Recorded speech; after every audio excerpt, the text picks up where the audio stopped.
J'espère que vous allez bien l'équipe. Aujourd'hui petite vidéo un petit peu particulière puisque comme la semaine dernière j'ai envie de refaire une petite vidéo où on va voir en fait les joueurs passés par le PSG et le Real Madrid étant donné que ce match se déroule demain. Et vous y croyez ou quoi les Parisiens? J'espère quand même puisque voilà c'est la seule équipe en Ligue des Champions. Il y a encore petite chance que le PSG remporte ce match. Bon c'est vrai que sans Neymar ça va être plus compliqué selon moi, mais il y a quand même un Di Maria en forme et qui peut vraiment faire l'affaire on va dire. Voilà, pour ceux qui n'ont pas vu la semaine dernière, j'ai sorti une petite vidéo sur les 10 grands traîtres entre guillemets bien évidemment qui ont joué pour l'OM et le PSG. Et là j'ai envie de faire de même tout simplement à l'occasion du match retour des 8ème de finale de la Ligue des Champions. J'espère que ça vous fera tout autant kiffer.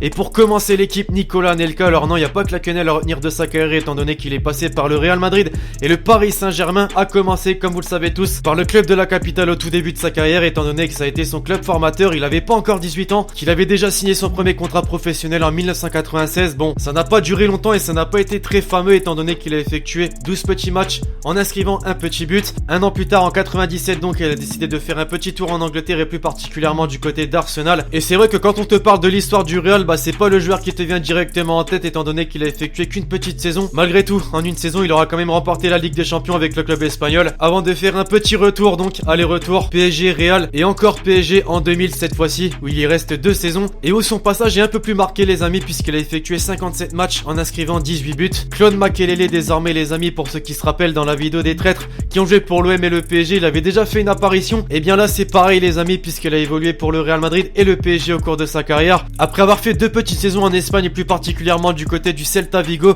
le Real Madrid l'a directement remarqué les amis et a décidé de le recruter en l'an 2000. Une équipe dans laquelle il aurait effectué 3 saisons quand même, un total de 140 matchs avec 2 buts à son compteur. Un palmarès plutôt intéressant puisque lui aussi a remporté la Ligue des Champions en 2002. Mais malheureusement il a été lassé de ne pas être reconnu à sa juste valeur, de quitter les Madrilènes en 2003 pour rejoindre l'Angleterre et le club des Blues de Chelsea. 5 ans plus tard en 2008 donc, c'est en Ligue 1 qu'il a envie de faire son grand retour et plus particulièrement du côté du Paris Saint-Germain. Équipe dans laquelle en fait il aura terminé sa carrière après 3 ans en tant que joueur et en remportant la Coupe de France en 2010 notamment. Ensuite on se souvient qu'il a intégré le staff parisien, bref c'est pas ce qui nous intéresse. En gros il a joué pour le Real et le PSG au cours de sa carrière. Et quand tu vois ça en fait tu peux que constater que c'était un excellent joueur. Gabriel Heinze désormais les amis, ça vous rappelle pas quelque chose? Si je pense pour ceux qui ont aimé la vidéo de la semaine dernière sur les traîtres qui ont joué à l'OM et au PSG, et bien là c'est pareil les amis, il refait une apparition puisque lui aussi a évolué certes pour le PSG d'un côté mais également pour le Real Madrid de l'autre au cours de sa carrière. A l'inverse de Claude Makélélé, il a tout d'abord commencé par évoluer pour le Paris Saint-Germain en 2001. Il y est resté 3 saisons. Comme je vous l'ai dit dans la vidéo de la semaine dernière, il a effectué un total de 132 matchs, pas dégueulasse du tout, avant de rejoindre Manchester United, refaire 3 saisons pour ensuite en 2007 prendre la décision de rejoindre l'Espagne et le club du Real Madrid où il y est resté 2 petites saisons jusqu'en 2009 donc pour y effectuer un total de 60 matchs. Moins intéressant que son passage au PSG donc. Bon là j'imagine les mecs, quand vous avez été mal le sujet de la vidéo, vous avez directement pensé à ce joueur, forcément David Beckham, grande star du football et notamment de Manchester United mais aussi on peut le dire du Real Madrid étant donné qu'il a fait partie d'une des plus belles générations du club de la capitale espagnole, une équipe composée de Figo, Zidane, Ronaldo et j'en passe. Son histoire avec ce club donc les amis a commencé en 2003 après son passage à Manchester United. Il y est quand même resté 4 saisons pour ceux qui se rappellent. Il avait effectué un total de 159 matchs pour 20 buts à son compteur avant de faire un tour aux États-Unis, en Italie et bien évidemment terminer sa carrière en France au Paris Saint-Germain en 2013 pour y effectuer un total de 14 matchs. C'était sans doute plus un coup de pub qu'autre chose étant donné qu'il a pas fait grand chose, mais quand même un excellent palmarès avec ses 2 petits passages. Bon, rien à voir avec son palmarès du côté de Manchester United mais quand même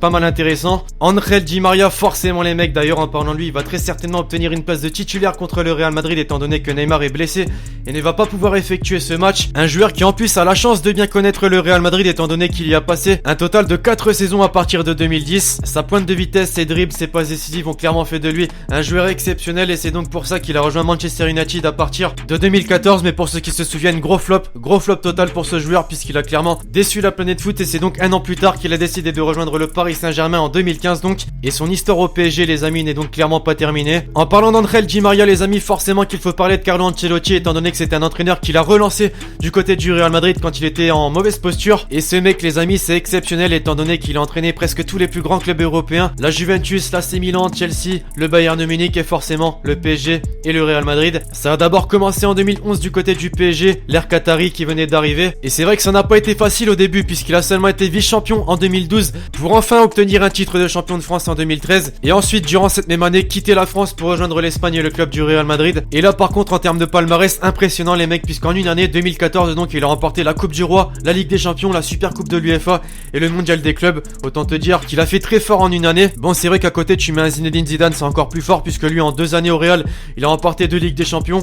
Rien à dire. Les Parisiens, est-ce que vous voyez qui est ce joueur? Non, parce que son passage au PSG est aussi inexistant que celui de Ben Arfa. Non, voilà, c'est vrai qu'il a plus côtoyé le banc que les terrains. Mais quand même passé, on peut le souligner, par le PSG et le Real Madrid, forcément, à commencer par la Maison Blanche en 2011. Il est resté quand même un total de 5 saisons, mais aura effectué seulement 88 matchs. Il s'est fait, on va dire, remarquer un minimum pour rejoindre le PSG par la suite, qui n'a pas pu profiter de son talent, étant donné qu'il a clairement pas joué. Il a effectué 14 matchs pour 2 buts à son compteur. Actuellement, il est encore parisien, tu vois, mais il est prêté à Stoke City en Angleterre. Bon, j'espère pour lui qu'il va trouver le moyen de se relancer, étant donné qu'il avait l'air intéressant, hein, il a que 25 ans et il y a quand même du talent chez lui. Lassana Diarra, les mecs, c'est comme Claude Makélélé, il connaît vraiment très bien le Real Madrid pour y avoir fait un tour en 2009 jusqu'en 2012 et y effectue un total de 117 matchs. Un joueur qui aura quand même marqué son empreinte, hein, puisqu'il était quand même un élément indispensable de la Maison Blanche. Pas de Ligue des Champions pour lui, mais quand même un titre de champion d'Espagne et les coupes de ce pays justement. Ensuite, il avait décidé d'aller chercher du pognon en Russie. Non, très clairement, je dis ça, mais c'est vraiment ça, hein. Je pense que tu rejoins pas le championnat russe pour jouer au plus haut niveau, hein, très clairement. Ensuite, vous vous souvenez qu'il a rejoint le championnat de France et l'Olympique de Marseille en 2015. Et ouais, pour ceux qui ont suivi la vidéo de la semaine dernière, 2 petites saisons à l'OM pour ensuite en 2018, là il y a de ça quelques semaines, rejoindre le Paris Saint-Germain. Et lui, tu vois les amis, c'est un joueur que j'aimerais bien voir jouer contre le Real Madrid, étant donné qu'il connaît très bien cette équipe